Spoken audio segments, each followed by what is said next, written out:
Hər birinizi salamlayıram. Sizinlə birlikdə bu videoda 23 noyabr 8-ci siniflər üçün keçirilmiş OTK sınağından ingilis dili suallarının izahına baxacağıq. Əvvəlcə kanalımıza abunə olan, bəyənən, şərh yazan, paylaşan hər kəsə çox təşəkkür edirəm. İzah edəcəyimiz variant B variantıdır. Onu da qeyd edim ki, bütün variantlarda suallar eynidir. Sadəcə kitabçanızda əgər B variantı yox, digər variantdırsa sualların yeri fərqli ola bilər. Ona görə də suallar, əgər variantınız fərqlidirsə, suallarla cavabları uyğunlaşdıra bilərsiniz. Əvvəlcə 56-cı testə baxaq. Əngri sözünün antonimini soruşurlar. Əngri acıqlı, calm isə sakit deməkdir. Ona görə cavab olur Y variantı. 57-ci testdə bizdən mübtəda ilə xəbər uzlaşması soruşulur. Bilirik ki, cümlə mübtədası 3-cü şəxsin təkidir, yəni Mike'dırsa, xəbər də tək olmalıdır. Yəni tək xəbər dedikdə is, was, has, does, feil üstə gələk S nəzərdə tutulur. Ona görə 1 doğrudur. 2 learn yox, learns olmalıydı. 3 doğrudur. 4 isə are yox, is olmalıydı. Ona görə cavab oldu D variantı. 58-ci testə baxaq. Burada quantifiers dərsidir. Nöqtələrdən sonra sayılan cəm isim qoyulub. Önünə nələr qoymaq olmaz? A little sayılmayan isimlərlə işlənir. Much sayılmayan isimlə işlənir. Ona görə cavab oldu 2, 3, D variantı. İndi isə 59-a baxırıq. I have mended my trousers. Mən şalvarımı düzəltdim. I qayıdış əvəzliyi istəyirsə, demək ki, biz bura myself seçməliyik. Mən özüm düzəltdim. İndi isə gəlin birlikdə 60-cı testin izahına baxaq. 60-cı testdə bizdən yəlik hal soruşulur. Baxırıq testə. Əgər ismin önündə EN artiklı varsa bu zaman ona ayrı S qoyulmalıdır. Çünki bitişik S cəmlik bildirir. 2-də əgər ismin önündə cəm bildirən, yəni rəqəm varsa artıq o isim cəm olmalıdır. Ona bitişik S qoyulmalıdır. 2 həftə yox, 2 həftələr olmalıydı. 3 doğrudur. Çünki E artiklı varsa ayrı S yazılmalıydı. 4-də isə to varsa bitişik S yazılmalıdır. Ona görə cavab olur 3, 4, C variantı. 61-ci testdə bizdən definition soruşulur. To travel on water, by ship or by boat. Deyir ki, su üzərində gəmi ilə ya da balaca qayıqla üzmək, səyahət etmək. A. Need ehtiyacı olmaq. B. Sell satmaq. D. Mean məna vermək. Y. Bring gətirmək. Sail, C variantındakı sail isə üzmək, yəni gəmi ilə qayıqla üzmək deməkdir. 62-ci testdə bizdən soruşulur. Jimmy asked for, bu da quantifiers dərsidir. Samdan sonra sub yazılır, doğrudur. Sub bilirik ki, sayılmayan isimdir. EN artiklı qəbul etməz, meni qəbul etməz. Ona görə 2 yanlışdır. Men yox, match olmalıydı. 3-də subun qabağında EN artiklı olmamalıydı. 4-də elot yox, elot ofdan sonra isim gələr. 5 isə doğrudur. Demək ki, cavab oldu 1, 5, A variantı. İndi isə gəlin 63-ə baxaq. Burada da bizdən definition soruşulur. Connect, əlaqə qurmaq, consist, ibarət olmaq, come isə gəlmək deməkdir. To move towards the person, bir şəxsə doğru getmək, hərəkət etmək, yəni gəlmək, demək ki, 3-ə A uyğun gəlir. To be made up of something, bir şeydən hazırlanmaq, yəni bir şeydən ibarət olmaq, demək ki, 2-yə B variantı uyğun gəlir. To join or fix one thing to another, bir şeyi digər bir şeyə birləşdirmək, bu isə connect, əlaqə qurmaqdır. Cavab olur C, B, A, yəni A variantı. 63-cü testdə cavab oldu C, B, A. 64-cü testdə də baxaq. 64-də bizdən soruşulur. Nöqtələrdən sonra isim qoyulur və biz həmin ismin önünə işarə əvəzliyi qoymalıyıq. Bilirik ki, back təkdirsə biz ona cəmdə olan işarə əvəzliyi qoya bilmərik. A və B variantları yanlışdır. Zət olar, zət və zis variantları doğrudur. İkinci nöqtələrdə isə isim yoxdur. Hördən sonra isim gəlməlidir. A oradan sonra isim gəlməlidir. Ona görə cavab olur Y variantı. Tərcümədə deyir ki, bu çanta isn't yours, sizinki deyil. 65-ci testdə yenə bizdən pronoun istəyir. Look bax, the window with white curtains is, ağ pərdəsi olan pəncərə, nöqtələrdən sonra isim olmadığı üçün biz ora ismi özü ilə olan əvəzlik qoymalıyıq. Ona görə cavab olur Y variantı. A variantında our isim istəyir, their isim istəyir, my isim istəyir. Bəzən uşaqlar buradakı C variantı çaşdıra bilər. Him onu ona deməkdir. Burada isə həm mənaca ona uyğun gəlmir. O feildən sonra qoyulur. 66-cı testimizin izahına baxaq.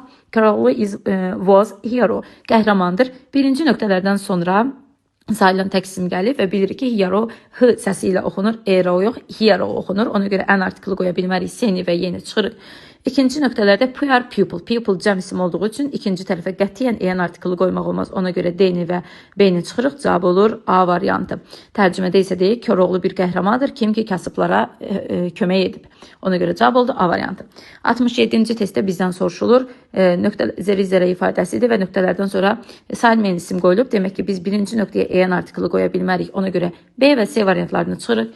İkinci nöqtədə piece of bilirik ki, pis sayılan tək isimdə artiklsız buraxmaq olmaz. İkinci tərəfə artikl olan variant isə qaldı Y variantı və limonad sayılmadığı üçün biz onun önünə artikl qoya bilmərik.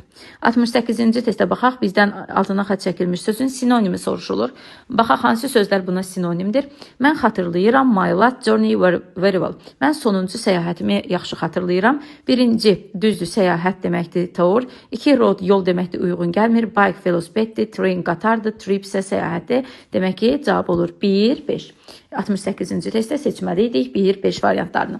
İndi isə gəlin kiçik mətnlərimizə daha doğrusu baxaq. Kiçik mətnlərimizdə birinci testə baxırıq. She is good at playing the piano. Deyir ki, o piano çalmaqda yaxşıdır. Bunun mənası nədir? Biz bunu açıqlamasını verməliyik. A variantında bizdən soruşulur ki, o bu yaxınlarda piano alıb. Bu mənə uyğun gəlmir. B variantında deyir ki, o pianonu çox yaxşı çalır. B variantı tamamilə doğrudur. C variantında deyir ki, o piano çalmağı sevmir, amma bu yanlışdır. D variantında o heç vaxt piano çalmır. Bu da yanlışdır. Y variantında isə she is learning how to play the piano. O öyrənir piano necə çalınır. Burada isə artıq onun to be good at ifadəsi var ki, artıq o yaxşı çalır. Ona görə Y variantı yanlışdır. İndi isə 78-ci testə baxaq. Susan made up an interesting story. Deyir, Susan maraqlı bir hekayə yazıb ya da qurub. Bu means mənasını soruşur bizdən. Bir də Ada deyir ki, Susan forgot the story. Susan hekayəni unudub. Bu yanlışdır. Susan read a story. Susan hekayə oxuyur. Bu da yanlışdır. Susan found an old story. Bilirik ki, old interesting sinonim deyil, mənası uyğun gəlmir. D variantında Susan create a story. Bu uyğun gəlir. D variantı uyğundur. Y variantında isə bizə soruşur ki, Susan copied a story from a book. Deyir ki, Susan bir nağılı kitabdan kopyaladı, yəni bir yerdən götürdü, bir yerdən kopyaladı. Bizdə isə mətndə yazılmışdı ki, düzəltdi, uydurdu mənasında, yəni yaratdı mənasında. İndi isə gəlin, demək 70-də cavab oldu D variantı. 71-ci testdə bizdən soruşulur ki, əzizim Sara, I am so happy. Mən çox xoşbəxtəm. I got a small. Burada böyük ehtimal variantlardan papi ya da pet yazılıb. Onlardan biri yazılıb. Lovely and cute. Mən deyir, balaca bir papi almışam. Hansı ki, o çox sevimlidir. Onun adı Max'dır və o çox sevir oynamağı, bağda oynamağı. I will send you a picture soon. Mən sənə tezliklə şəkil göndərəcəm. Sevgilərlə Emily. A variantında deyir ki, Emily deyir Sarah'a öz yeni ev heyvanı haqqında. Bu mənaca uyğun gəlir. B variantında deyir ki, Sarah göndərəcək. Xeyr, Sarah göndərməyəcək. Sarah məktubu alandı. Emily isə məktubu yazandı. Emily göndərməli idi ona şəkili. C variantında deyir ki, Emily xahiş edir ki, ona məsləhət versin ki, training it necə məşq olunur, elətdirilir. Bu da mənaca uyğun gəlmir. Emily ondan heç bir xahiş etməmişdi. Sadəcə məlumat vermişdi. D variantında deyir ki, Sarah complains about her noisy pet. Deyir ki, Sarah şikayət edir öz sevimli ev heyvanı, səs-küylü ev heyvanını. Bu da şikayət eləmirdi. Sadəcə ona deyir ki, mən xoşbəxtəm ki, bir sevimli ev heyvanı almışam. Ona görə D də uyğun gəlmir. Y variantında isə Emily dəvət edir Sarahı iti ilə oynamağa. Burada elə bir cümlə yazılmamışdı. Ona görə Y də səhvdir. Cavab olur A variantı. İndi isə gəlin birlikdə böyük mətnimizin özünü oxuyaq və sonra isə onların sualları üzərində işləyək. İndi isə mətnimizlə tanış olub, ona aid 5 sualı da cavablandıraq. Sizə ümumi bir özət keçərək tərcümə edirəm. Deyir ki, əksər insanlar inanırlar ki, uşaqlar və yeniyetmələr evdə, ev işlərində öz valideynlərinə kömək etməlidirlər. Ev işlərini görmək onlara vacib bir həyat dərsi öyrədir. Erkən yaşlarında uşaqlar da kiçik işlər görə bilərlər, hansı ki, otağı təmizləmək, yatağını yığışdırmaq və ya süfrə salmaq. Bu onlara hörmət öyrədir, işə hörmət öyrədir və göstərir ki, ailədə hər kəsin köməyinə ehtiyac duyulur.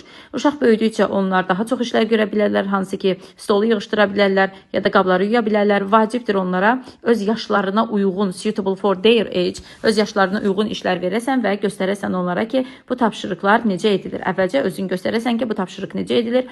Yemək bişirmək, öyrənmək, evi yığışdırmaq ya da paltar yumaq uşaqlara özgüvən verir. Vacibdir. It is an important part of growing up. Bu böyüməyin vacib bir hissəsidir. və mətnin arxasında deyilir ki, bu kömək edir uşaqlara ki, orqanayz eləsinlər, yəni öz vaxtlarını düzgün təşkil etsinlər və nə zaman ki, onlar ev tapşırıqları, ev işlərini və ya idman edərkən artıq deyir, bu onlara ev işlərini görəndə də ya da ev tapşırıqlarını, məktəb tapşırıqlarını edəndə də vaxtlarını düzgün bölməyi öyrədir. Bu bacarıqlar faydalıdır həyatlarının hər bir dönəmində. Lakin bəziləri isə bununla razılaşmır. Onlar inanırlar ki, uşaqlar sadəcə öz uşaqlıqlarından həzz almalıdırlar. Onlar düşünürlər ki, məktəbdir, hobilərdir ya da boş vaxtları kifayət qədərdir və ev tapşırıqları onlara yəni kifayət edir deyir bunlar. Artıq ev işləri də onlara stres verə bilər və onların əyləncəsini azalda bilər. İndi isə gəlin mətnin sualları ilə tanış olaq. 72-də soruşulur ki, most people think that children doing housework. Əksər insanlar düşünürlər ki, uşaqlar ev tapşırıqlarını edəndə, school subject və ya məktəb işlərini görəndə A variantda deyir ki, stop enjoying sport and music. Musiqidən və idmandan həzz almırlar. Bu mənə uyğun gəlmir. B variantı doğrudur. Elə baxın, yuxarıdakı cümlədə bizə deyilmişdi ki, bu kömək eləyir onlara öz vaxtlarını düzgün təşkil etsinlər. Elə buradakı B variantı da eynidir ki, öyrənirlər to organize their time better. Öz vaxtlarını yaxşı təşkil etməyi öyrənirlər. C variantında deyir ki, zərərli bacarıqdır həyatlarının hər dönəmində. Xeyr, burada yazılmışdı ki, həyatlarının hər dönəmində usefuldur, faydalıdır. Ona görə C variantı da yanlışdır. D variantında onlar deyir, öz məktəb fənlərinə fokuslana bilmirlər. Bu yanlışdır. E variantında isə onlar yorğun və bədbəxt görünürlər. Bu da yanlışdır. Ona görə cavab olur 72-də B variantı. 73-də bizdən true soruşur, yəni düzgün olanı soruşur. A variantda deyir ki, ev tapşırıqlarını etmək zərərlidir uşaqların özgüvəninə. Xeyr, bu sonuncu cümlədə bizə, baxın bu vərəqin son cümləsində yazmışdı ki, onlara öyrədir, confidence, özgüvənli olmağı öyrədir. Bu həyatın bir vacib hissəsidir. Ona görə A variantında harmful olmamalıydı. B variantında öyrənirlər to do housework, builds, daha doğrusu ev işlərini görməyi öyrətmək uşaqlarda özgüvən yaradır. Bu əvvəl elə bayaq oxuduğumuz cümlədə idi. B variantı düzdür. C variantı deyir ki, hər kəs razılaşır. Xeyr, hər kəs razılaşmır. Çünki some people yazmışdı ki, disagree. Ona görə C variantı yanlışdır. D variantında isə deyir ki, valideynlər shouldn't show the children how to do that task. D valideynlər göstərməməlidirlər ki, bu işlər necə görünür. Xeyr, bu birinci abzasının son cümləsində yazılmışdı ki, to show them how to do task for the first time. Onlar birinci uşaqlara işin necə görmək olduğunu göstərməlidirlər. Ona görə C də səhvdir. D variantında deyir ki, valideynlər, daha doğrusu D variantı da əvvəl oxuduğumuz cümlə idi. Y variantında isə deyir ki, uşaqlar should do same work as adults. Böyüklər də eyni işi görməlidir. Xeyr, onlar öz yaşlarına uyğun olan işləri görməlidir. Baxın, burada da yazmışdı ki, öz yaşlarına uyğun olan işləri görməlidir. Demək ki, burada cavab oldu. 73-cü testdə cavab oldu B variantı. 74-cü testdə soruşulur ki, what kind of small jobs do children learn to do at home? Uşaqlar evdə hansı kiçik işləri görə bilərlər? Kiçik işləri görə bilərlər dediyi cümlə, gəlin baxaq, baxın. Bu hissədə idi ki, onlar öz yaşlarına uyğun olaraq otaqlarını yığışdıra bilərdilər. Görürsünüz, bax burada işarə qoyuram. Musiqi çalmaq bu yox idi mətndə. Washing dishes var idi, qabları yumaq. Görürsünüz, baxın, bir hissədə verilmişdi ki, qabları yumaqla da artıq böyüdükcə onlar qabları da yuya bilərlər. Sonra growing plants, ümumiyyətlə bitki böyütmək haqqında heç bir məlumat yox idi. Ona görə burada cavab olur 1, 3, B variantı. İndi isə gəlin digər sualımıza baxaq. 75-ci testdə bizdən soruşulur ki, ümumiyyətlə bu mətn nə haqqındaydı? Gəlin hər bir cavabı diqqətlə baxaq. A variantda deyir ki, evdə boş vaxt keçirməyin yolları. Xeyr, bu deyildi. B variantda deyir ki, idman və musiqi uşaqlara necə kömək edir? Bu haqda deyildi. C-də deyir ki, niyə uşaqlar məktəbdə çox oxumalıdırlar? Xeyr, bu da deyildi. D variantda deyir ki, ev işi görməyin faydaları, bəli, D variantı tamamilə doğrudur. Çünki əvvəlki cümlədə də demişdi ki, ev işləri görmək onlarda özgüvən artırır və öz vaxtlarını düzgün bölməyi öyrənirlər. Ona görə D variantı doğrudur. Y variantında isə deyir ki, ümumiyyətlə bu mətn ən yaxşı yaşı göstərir ki, evdə valideynlərinə kömək edəsən ev işlərində. Xeyr, burada ən yaxşı yaşdan danışmadı. Ümumiyyətlə kiçik yaşlarından uşaq böyüdükcə hər yaşda onlara ev tapşırıqları, ev işlərini tapşırmağı haqqında danışdı. Ona görə cavab olur D variantı. İndi isə 76-cı testə baxaq. Burada bizdən false soruşur, yəni yanlış olanı soruşur. A variantı deyir ki, bütün insanlar hesab edirlər ki, ev işi görmək, uşaqlar ev işi görməməlidir. Xeyr, əksəriyyəti düşünürdü ki, görməlidir. Ona görə birinci testi saxlayırıq. Çünki bizdən false soruşur. 2-də deyir ki, it is not so important to give children to, daha doğrusu, their work suitable for their age. Vacib deyil ki, uşaqlara öz yaşına uyğun işlər verəsən. Xeyr, bu vacib idi. Hətta onlara birinci biz göstərməli idi ki, hansı işi necə görmək lazımdır. Ona görə 2 yanlışdır. Burada it isn't olmamalıydı. 3 deyir ki, uşaqlar öyrənirlər hörməti ev işi görərək. Bu mətndə tam verilmişdi, ona görə biz bunu seçmirik. 4-də isə deyir ki, bəzi insanlar düşünürlər ki, ev işi stresi səbəb ola bilər uşaqlarda. Bəli, bu elə bizim mətnimizin son cümləsi idi, eynisi verilmişdi, ona görə bunu seçmirik. Bizdən isə false istəyir, bu isə 1 və 2 olan cavabımız idi. İndi isə gəlin dinləmə ilə tanış olaq. İndi isə dinləmə mətnimizlə tanış olub, ona aid sualları yazaq. Mətnimiz Nar Festivalı haqqındadır və qeyd olunur ki, Nar Festivalı oktyabrın sonunda Göyçayda keçirilən bir xüsusi tədbirdir. Bu, nar yetişdirilən digər ölkələrdə də ola bilər, hansı ki, Azərbaycanda, Türkiyədə, İranda və Hindistanda. Festivalın əsas məqsədi narın dadından həzz almaq və onun tarixini və faydalarını öyrənməkdir. Əsas məqsəd isə bu regiondakı turizmi inkişafına kömək etmək və narın faydalarını nümayiş etdirməkdir. Nar Festivalında insanlar narın müxtəlif növ yeməklərini ya da təamlarını dada bilərlər, meyvə şirəsini, desertlərini və ya salatlarını dada bilərlər. Həmçinin oyunlar, musiqilər və rəqslər də keçirilir. Bu festivalda yarışlar keçirilir, hansı ki, nar yemə yarışı və ya ən gözəl nar mövzulu sənət əsəri düzəltmək yarışları keçirilir. Festival həmçinin bir şans verir ki, narın vacibliyini və ya tariximizdə və ya mədəniyyətimizdə vacibliyini öyrənək və bir çox ölkələrdə nar həyatın və ya uğurun simvoludur. Baxın, burada qeyd olunub, həyatın və uğurun simvoludur və çox mədəniyyətlərdə və tarixdə nar vacib rol oynayır. İndi isə gəlin suallarla tanış olaq. Birinci sualda bizdən soruşur ki, Nar Festivalında bu festivallarda hansı tip yarışlar keçirilir? 1. Nar yemə yarışı idi. Growing tallest pomegranate, nar böyütmə, ən böyük nar ağacını böyütmə bu haqda deyildi. Və yemək, daha doğrusu nar mövzulu sənət əsəri düzəltmək doğrudur. Elə burada B variantı doğrudur. 4-də isə ən dadlı nar yeməklərini düzəltmək. Belə bir şey düzəltmək yox, dadmaq mənasında var idi. Ona görə də 4 yanlışdır. Cavab olur 1, 3, B variantı. 78-ci testdə soruşur ki, Nar Festivalının əsas məqsədi nə idi? Demişdik ki, Nar Festivalının əsas məqsədi bu regionda turizmi inkişaf etdirmək və narın faydalarını göstərməkdə. A-da deyir ki, musiqi yarışları keçirmək. B-də deyir ki, ənənəvi paltarları göstərmək. C doğrudur, bu meyvənin faydalarını nümayiş etdirmək. D variantında yeni nar ağacları əkmək. Y variantında isə bahalı nar satmaq. Demək ki, cavab oldu 78-də C variantı. İndi isə gəlin 79-cu testlə tanış olaq. 79-da bizdən soruşur ki, mətn ümumiyyətlə nə haqqındaydı? Mətn elə birinci cümləsində xüsusi bir tədbir haqqındaydı. A variantında deyir ki, nar yeməyi düzəltmək, B-də deyir ki, nar böyütmək, C-də Göyçayın iqlimi, D-də müxtəlif narın, yeməklərin müxtəlif fərqli növlərini dadmaq bu deyildi. Y variantı isə doğrudur, çünki ənənəvi bir nar festivalı haqqındaydı. 79 Y oldu.